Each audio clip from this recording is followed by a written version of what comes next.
Welcome to IQ Weekly. I'm Mark Wright. We're talking about the workplace once again with workplace experts Bob Rosner and Sherry Campbell. Thanks a lot for talking with us once again, you guys.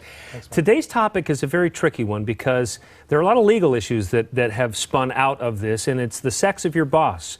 Is it better to work for a man if you're a woman and vice versa? And you've got some good advice for us today. So are you ready to jump right in? We're ready. Okay. And we're going to get some strategies, I take it, too, in terms of ways of dealing with, say, for me, if I had a female boss. Right? Yes. Okay. Certainly. Let's jump right in. I've got a list of questions that I want you guys to tackle. Do you have a preference for a male or female boss? Why or why not? You ready, Sherry? So you prefer a female boss? Yes. Why? Well, ladies first, Sherry. Okay, Sherry. Hit the lady poster. Oh, well, Right. okay, I'll go Now, first. these graphics are a little high-tech, too, I have to say. But they're good, aren't they, at home? That's right. Yeah. Zoom. Okay, so you have a preference for working for a man? I actually do How have come? a preference of working for men. I appreciate the strategic thinking. I appreciate their ability to analyze and kind of boil things down into simple and more direct ways. And the thing that I appreciate most, though, Mark, is out of Fortune 500 companies, 494 of them are occupied by these guys. Wow. Okay, I have to call you on something, though. There are a lot of probably female executives out there that say, I'm decisive and I can analyze thought, too. Certainly. Certainly. Well, let me Not argue. often displayed, but it certainly is true. There are women who do have that skill set. Okay. Let me argue the other side, which is I've worked for the tin men before, you know, guys with no hearts. I like the heart. I like the relationship focus. Now, again, Mark, we're dealing in the land of stereotypes. Right. But the problem is that stereotypes exist because a lot of them apply.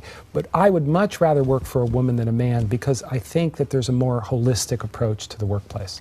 And I think exactly what you were saying. You might be surprised. Some of these guys have that sensitivity and that networking skill that we anticipate out of women, but we don't anticipate out of men. So Okay, you're we absolutely kind of right. covered the next one already in terms of who is more popular. And you say, what is the statistic again for the Fortune 500? Fortune 500, Yeah. more men occupy those places. 37% of the population would rather work for a man. Oh, really? 19% for a woman.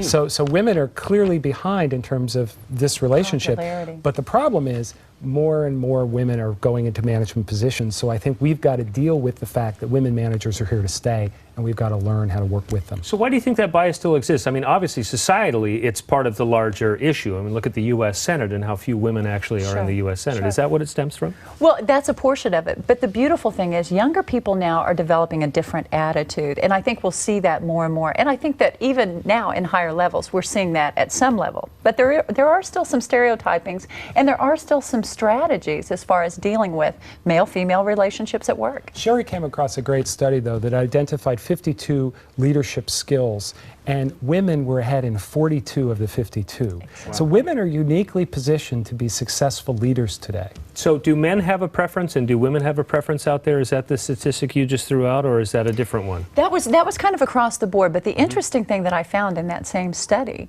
is that female managers will tend to hire men as opposed to hiring women for management positions under them, which I found very interesting, and I was amazed. We anticipate that women would want to help other women, step into management roles, but that really wasn't what we found in the study. So why do you there's think that's interesting happening? things.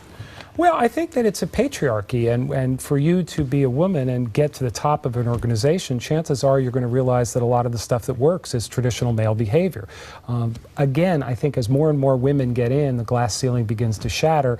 We'll see more female characteristics. Based on that study, we need to see more female characteristics right away because they're better leaders in a lot of ways than men are. Okay, the $64,000 question in all this is how do you deal with the boss of an opposite sex? Is there any real advice that you can give us? Yes, I know for myself, as a female, I've learned to be bilingual. And by being bilingual, I mean, there are times when men actually just want the answer. They want it boiled down, and they want a direct answer. And so I've learned to be bilingual and know my boss well enough to know how to address him. And again, this is a stereotype, but when you're dealing with a woman boss, often the ends are important, but the means are just as important. So if you're dealing with a woman boss, it's really important to talk about the context, the relationships, how you got there. So there's stylistic differences that can allow you to be more successful. But Mark, as we were working on this story, we started arm wrestling through yeah, it, arm actually. wrestling, yeah, it's not easy. We started to realize that, a lot of the advice is to mimic the behavior of the other side when you're dealing with a boss of the opposite sex, and that's a big part of some of the strategies. But our favorite strategy out of all of the strategies is that actually it really doesn't matter. The best thing you can do is wash your mind of all of the stereotypes and deal with humans the way they would like to be dealt with. Wow. We all get the do unto others as you would have them do unto you. But it'd be much better if I say, Mark, how would you like to be treated? Yeah. And then treat you that way. It's the platinum rule as opposed to the golden rule. And if I look at most bosses, I would say to men bosses, see what you can learn from women about compassion and about relationships. And I would look to the opposite, I would say look at what you can learn from men in terms of strategic thinking. I think the best workplace is a workplace where each sex learns from each other. It's clear that stereotyping, I mean, if you walked in and said, boy, did you see ESPN last night? Or if you said, oh, I saw Oprah last night, it was so wonderful. I mean, that's pretty sick, isn't it? I mean, it's just kind of sickening It can be a little frightening, to can't it? gloss over and just assume that they're going to like ESPN if they're a man, or they're going to be watching Oprah if they're a woman, right? Exactly. And that's why you need to ask, how would you like to be treated? Yeah. And you also need to observe other people, like Bob was saying. That's one of the strategies that we know works really effectively, is watch what works. How does interacting with this person work? And if it's sports, that's okay. And if it's Oprah, that's okay. And you might be surprised. And I'm a big believer in looking at the office. Who is the most effective person dealing with a boss, offering them a cup of coffee and picking their brains? Wow. You know, what can you learn from people who are successful? So don't anticipate a certain behavior from a tie and a certain behavior from a skirt. Okay. You know, but what you need to do is just anticipate that person that's in front of you and work with them at their level. Well, some good advice. Once again, we've learned something. Bob Brosner, Sherry Campbell, thanks a lot for being with us again. Thanks, Mark. Thanks.